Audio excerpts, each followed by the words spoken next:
নমস্কাৰ প্ৰিয় দৰ্শক, মই প্ৰশান্ত। আপোনালোকে চাই আছে আমাৰ অনুষ্ঠান মিষ্টাৰ প্ৰশান্তৰ ৰিয়েকশ্যন। আজি এটা নতুন আপডেট লৈ আহিছোঁ। আপডেট মানে এখন অসমীয়া নতুন ছবি, হুবহুল এখন ছবি, যিখন ছবি একশ্যন, তাতে তোমাৰ ড্ৰামা আৰু লগতে ভালপোৱা প্ৰেম, এইবিলাক সকলোবিলাক এইখন ছবিত আপোনালোকৰ সাঙুৰি লৈছে। এইখন ছবিখনৰ নাম হৈছে অগ্নিবাণ।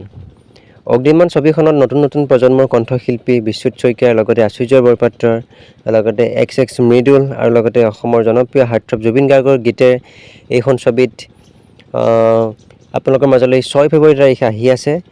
জুবিন গাৰ্গৰ গীতটোৰ নাম হৈছে জনমে জনমে। মুখ্য গীত এই ছবিখনৰ এই গীতটো।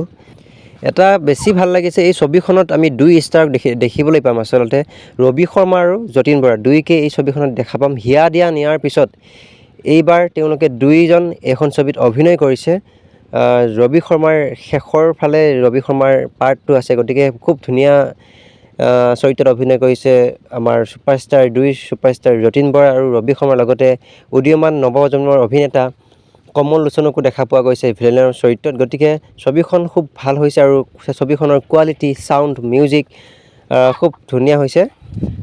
ছবিখনত প্ৰীতি কংকনা লগতে হিমাংশু প্ৰসাদ দাস আৰু নৱপ্ৰজন্মৰ বহুকেইজন শিল্পী, নপুৰণি শিল্পী এই ছবিখনত সাঙুৰ খাই আছে। গতিকে ছবিখন অহা 6 ফেব্ৰুৱাৰী তাৰিখে আহি আছে। আপোনালোকে চাবলৈ নাপাহৰিব। কেনে পালে কমেণ্ট কৰি